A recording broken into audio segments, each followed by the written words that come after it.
back to my YouTube channel. Welcome to Jan's Life Venture. Nandito na tayo sa part 2 sa ating magkano ang magpatayo ng isang bahay sa Pilipinas in this year 2023. So guys, ngayon tatapusin po natin kung magkano nga ba ang total amount na nagastos namin sa pagpapatayo namin sa bahay dun sa Pilipinas. So, marami pong nagtatanong sa part 1 kung magkano yung lote na nabili namin sa West Highland. Okay guys, yung lot area po na nabili namin is 180 square meters lang po. Yun po ang pinakamaliit na lot nila sa West Highland. So I got that lot way back in 2017. Nung time na yon, it's still 10,000 per square meters. So 180 square meters po yung nabili namin. So, a total of 1.8 million po ang pagkuha namin sa lot na yon. Tapos, yung floor area is 170 square meters po yung floor area namin. Tapos, yung bahay, meron pong 4 na bedrooms. Tapos, may isang maid's quarter. Tapos, 3 bathroom. Yun. Makikita nyo yan sa video. So, ngayon po guys, yung sa part 1, nakikita nyo po na 4 million na po yung nagastos namin. Yeah, totoo yun. Tapos, wala pang mga sliding doors, wala pang glass mirrors. So, ito po guys, andito na po yung part 2.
Nami sa West Highland.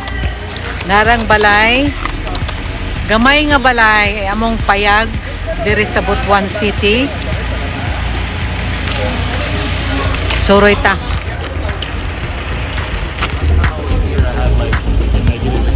So like that's why it took me a while for me to come back. I was supposed to come back last year, but then I really canceled.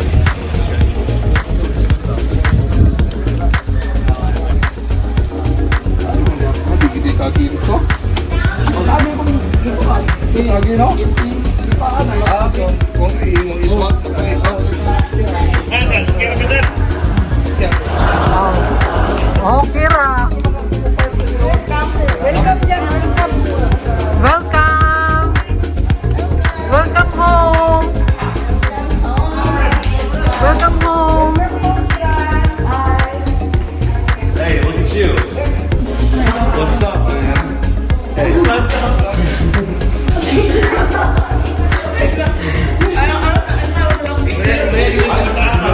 You don't know him? Well, I still think you're like crazy. Uy, anong pa may aircon? Ah.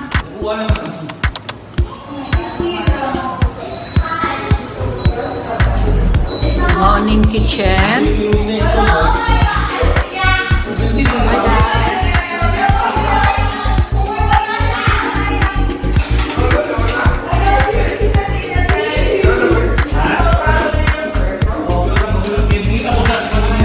Morning, first nga bedroom.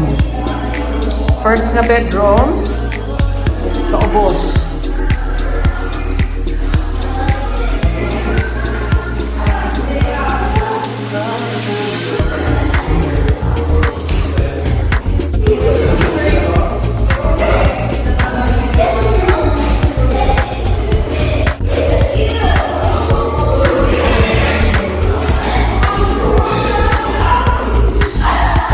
Quarter.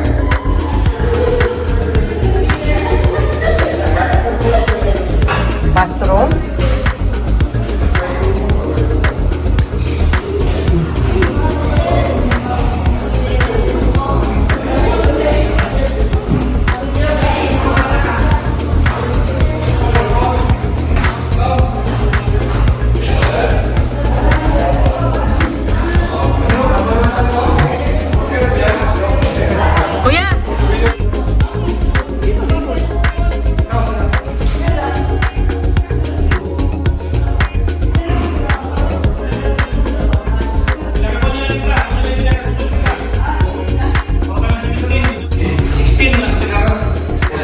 Diretso lang na taas.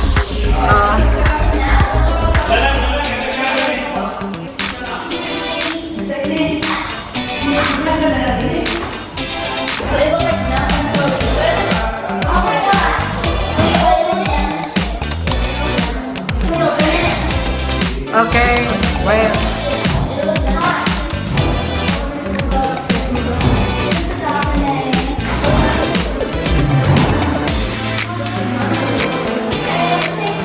Sak, paano lang aircon sa? Asa man ang remote ay?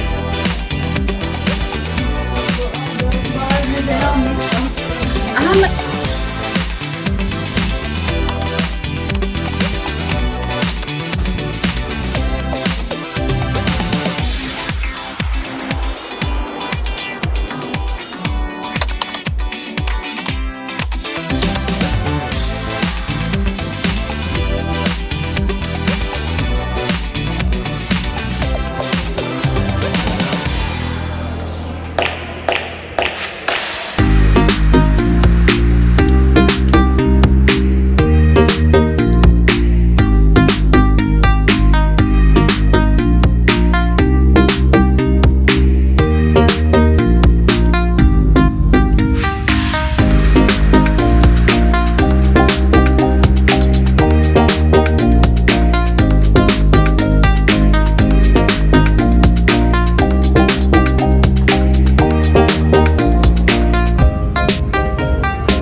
you so much for watching my YouTube channel.